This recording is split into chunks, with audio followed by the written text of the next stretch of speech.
तो टोटल संपत्तियों का कितना फीसद जो है वो अभी डेटा मौजूद है हमारे पास? अभी हम कह सकते हैं 80% कहती है सरकार। राज्यसभा में एक क्वेश्चन में इन्होंने अपना बताया कि हमने जो डिजिटाइजेशन किया है 80% प्रॉपर्टियों का तो कुल मिलाकर के 20% संपत्ति पर खतरा मंडरा रहा है। अभी नहीं, अभी वो काम इन प्रोसेस से कंप्लीट नहीं हुआ है, वो भारत सरकार की स्कीम में है, वो उसको भी डिजिटाइज। शायद साहब कुछ कहना चाह रहे हैं। शायद साहब इसमें वामसी एक संस्था है जो ये डेटा कलेक्ट करती है। उन्होंने एक पोर्टल बनाया है जिसमें सारी वक्फ प्रॉपर्टीज़ की जिनके रिकॉर्ड हैं और जिनके रिकॉर्ड नहीं हैं सबको उन्होंने एक पोर्टल बना के डाला है, जिसके अंदर 61% प्रॉपर्टीज़ के डॉक्यूमेंट्स नहीं हैं। They are Waqf by user. 61% के नहीं है, सिर्फ 39% प्रॉपर्टीज़ के डॉक्यूमेंट हैं वैलिड और डीड्स वगैरह अवेलेबल हैं। तो all those properties are in danger once you take that out Waqf by user. से ज्यादा प्रॉपर्टी जो है वो उसका जाने का खतरा है। Would be in problem if this is implemented in toto. मेरा ये सवाल है कि हम लोग बोलते हैं कि वक्फ में हम लैंड मनी जो भी हम डोनेट करते हैं, तो जो हम डोनेट कर रहे हैं वो सिर्फ मुस्लिम कम्युनिटी भी दे सकती है, फिर हिंदू भी दे सकते हैं? जी दे सकते हैं। हिंदू मुस्लिम कोई भी दे सकता था अभी तक, लेकिन अब जो नया संशोधन आया उसके अंदर हिंदू को बाहर कर दिया, सेक्शन ही वो ख़त्म कर दिया गया। जावेद साहब, एक चीज़ मैं स्टडी कर रहा था जब, तो मैंने कुछ आपकी चीज़ें पढ़ी। एक बात जो बहुत ज़्यादा कही जाती है, उसी को वो बात आपकी जो सुनी मैंने वो उसको ताकत देती है कि जो वक्फ की जायदादें हैं उस पर कुछ बहुत बड़े ख़ास लोगों का कब्ज़ा है, और इसीलिए वक्फ को लेकर के सारी बातें उन लोगों की तरफ से की जा रही हैं। तो ये कौन लोग हैं जो वक्फ की जायदादों पर बैठे में? कुछ नाम अगर आप बताना चाहें। एक नाम तो जो मैंने देखा जिस पर आप कह रहे थे, ओवैसी साहब का नाम आप ले रहे थे कि पता नहीं कितने हजार की करोड़ की प्रॉपर्टी है जिस पर वो काबिज है। इसके पस मंजर में जाना होगा। मैं आपको ले चलता हूं। ये बहुत अच्छा सवाल है और इसका एक कंप्रिहेंसिव मतलब निकलता है कि कौन और कितना। आप अभी देखेंगे हाल ही में जेपीसी को पूरे हिंदुस्तान से तमाम वक्फ बोर्ड से एक सवाल पूछा गया, एक फॉर्मेट दिया गया कि आप मुझे ये बताइए कि कितनी संपत्तियाँ अतिक्रमण हैं और किसने की है। तो सच्चर कमेटी 2005 में एक रिपोर्ट पेश किया, जिसमें हम उत्तर प्रदेश जहां बैठे हैं उसी में हम एक आपको आंकड़ा पेश करते हैं। हमारी फोरम ने एक रिसर्च और डेटा कलेक्ट किया उत्तर प्रदेश के ही मामले में, जिसकी रिपोर्ट हाल ही में जेपीसी को सबमिट किया गया। उस वक्त 11 संपत्तियां ऐसी थीं उत्तर प्रदेश में जो भारत सरकार या स्टेट गवर्नमेंट या लोकल गवर्नमेंट के कब्जे में थी।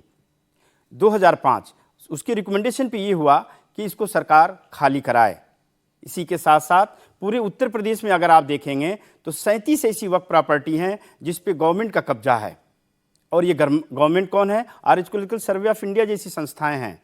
नादान महल लखनऊ की 11 ऐसी प्रॉपर्टी शहर के अंदर हैं जो सरकार अथवा भारत सरकार या लोकल डिपार्टमेंट की कब्जा है। इसी के साथ सरकार खुद ये नहीं कह रही कि हम भी कब्जा किए बैठे हैं। एग्जैक्टली लेकिन इतना अंतराल के बाद 2005 के बाद, मैं सरकारों की बात नहीं करता हूं किस पार्टी की थी किसकी थी, लेकिन यहां बात नीयत की है कि किस तरह से आपने ऐसी संपत्ति जो आवाम के रफाई के लिए था, जो उसके बेहतरी के लिए, आंकड़े ये बताते हैं कि तकरीबन 32,000 करोड़ रुपए की सिर्फ लखनऊ में गवर्नमेंट ने कब्जा कर रखी है, जिसका ना वो मुआवजा दिया, न उसका किराया देती है और न वक्फ बोर्ड से किसी तरह के कागजात के डील हैं।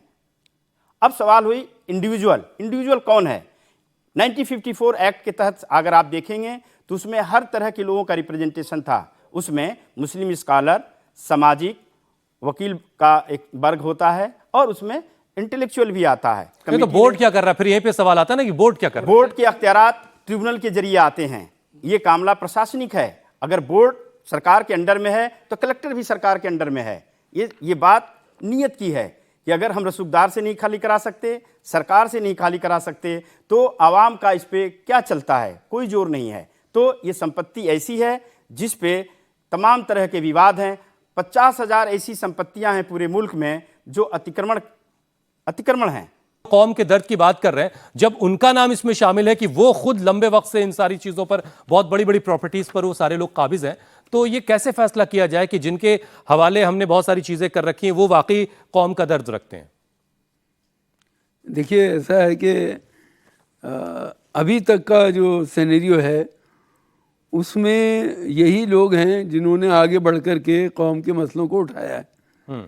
लेकिन इन्हीं को सबसे ज़्यादा फ़ायदा हुआ है, क्योंकि कहीं ना कहीं सरकार का प्रोटेक्शन जैसे जावेद साहब ने कहा कि इनके साथ मौजूद था, उसी की वजह से इनको इतनी हिम्मत हुई।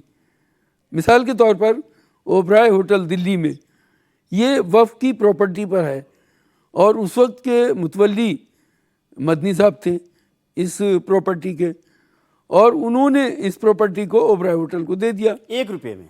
1 रुपये लीज पर, सिर्फ 1 रुपया सालाना। 300 करोड़ की प्रॉपर्टी 1 रुपये की लीज पर। एक बड़ी रुपये माजरत लीज। से एक सवाल, मैं किराए के मकान में रहता हूँ दिल्ली, मुझे कुछ लीज पे मिलेगा क्या? तो मसला ये है, इसमें जो बहुत बड़ा इशू है कि ये सारे वो लोग हैं जिनका कब्जा है, मदरसे के लोग हैं बड़े बड़े जिनका कब्जा है वक्फ की ज़मीनों पर। तो ये 1 रुपए के पीछे कुछ बड़ा सा रुपया पीछे Yes, से ऐसा कुछ absolutely होता है? बिल्कुल, वो जाहिर बात है कि दूसरे under the table back door से कुछ लिया होगा उन्होंने, जो भी लिया। अब उसकी तस्दीक हमें नहीं है। जब इस तरह की बातें आती हैं, ओबराय होटल का जिक्र किया, जावेद साहब भी कई सारे ऐसे उदाहरण दे रहे थे, तो मुसलमान भरोसा नहीं कर पा रहे होते कि ये किसकी लड़ाई है, ये उनकी वाकई लड़ाई है या उन लोगों की लड़ाई है जो उस पर काबिज है।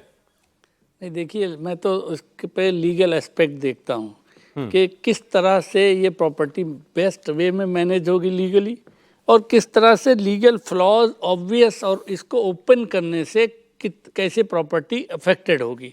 आज की डेट में जो वक्फ बाई यूज़र निकाल देने से ही 61% जो existing property, forget about who is having the property, 61% property will go to the इनक्रोचर्स।